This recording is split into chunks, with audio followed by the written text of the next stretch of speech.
Hi, this is Patrick from the PIMS Pro. Today, I'm going to show you how to create an SRO in PIMS using the service repair module. So first, from the PIMS home screen, we're going to do Command 4 on the keyboard, or we'll go to File and choose Service and Repair module.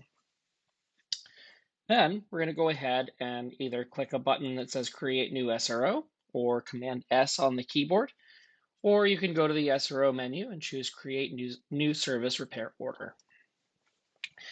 I always start by entering the initials of the person that's doing the check-in at the top left. And then down here, we have room for customer information. If you're taking in a brand new, never seen before customer, you can fill in all of the information right here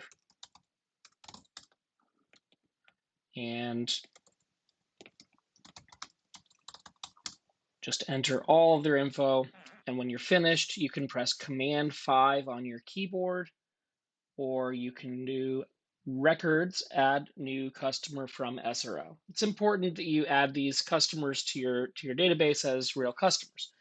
In this case, I'm going to use a customer that already exists in our database. To clear what I just put in, I clicked on the little eraser there.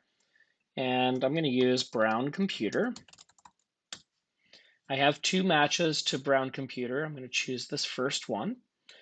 And this autofills everything that's in the customer card for the billing side, but if you have a company that has multiple people involved in the repair process and you want the billing information to be left alone for invoicing purposes, the best thing you can do is over on the right side where it says equipment location, you could just type in a name, an email address, and a phone number if it's a one-off.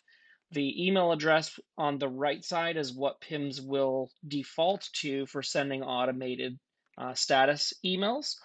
The invoice on the left side would be for billing. In this particular customer card, I've saved in the customer card additional contacts. So if I click on ATTN, I'm going to get the additional contacts that were set up in this customer card. I'm going to go ahead and choose Caleb Mahar, and you'll see that the phone numbers for Caleb have autofilled and Caleb's email address is autofilled. If you have a school that it's a different person every time, you don't necessarily have to update the customer card, but when you do a check-in, you should fill in who's going to be contacted on the right side. And that will enable the automated emails to go to the correct person, and your technician should be looking on the right side first for calling for repair updates. So now that we've filled in the customer at the top, we'll go ahead and put in some equipment. The first thing I'm going to do is I'm going to put the serial number of this computer in. I thought I had it in my clipboard, but we'll go ahead and grab it. So if I put the serial number right in that top line there, that is the serial number of this Mac. If you had an iOS device that has cellular and you wanted to use the IMEI or MEID number instead, you would enter that on the second line, and PIMS will look up the serial number from the IMEI number. This little pop-up came up because it said this computer exists in history in PIMS, and if I double click on that, it's going to fill in details. This will show me every time this computer's been on an SRO and when it was sold, and I could go back and look at those if I needed to. Next thing I'm going to do is I'm going to do a coverage check. So I'm going to click on the little globe on the right side under Tools. And this goes out to Apple, and it checks for warranty coverage, and it checks for Find My Device. So this is a red flag here. You can see that Find My Device is on with the FMD on there. We would need to remove that. If I wanted to look up previous diagnostics, just above FMD on, I could actually just click in the blank space there, and PIMS will prompt to look up previous diagnostics. Now, this particular computer hasn't had diagnostics run in a while, so that's not relevant. You can then enter the password for the equipment. This field could be required or it may be optional. In my stores, it is required. And we can even put refused in there, and that would allow us to save the SRO knowing the customer has refused to give us the password. Then I'm going to go ahead. In many cases, I would want to run an MRI diagnostic at the counter. I can click on repair functions and I can click on run diagnostics and continue. These are the diagnostics that I can run from here. I would just go ahead and run an MRI, and I would run it in the background. If I choose run in background, that enables me to keep working within PIMS. So now I don't have to go to the AST interface online. I can just do that right in PIMS. Next, as I fill out my work order, I want to describe what the customer experience is describing as wrong.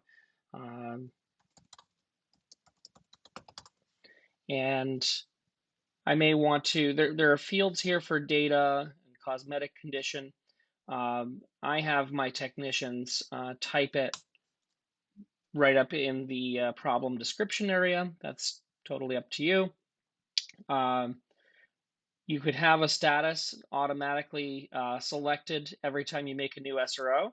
I actually don't do that because we have a few different starting statuses that we have. So I'm going to choose Q check-in for this one.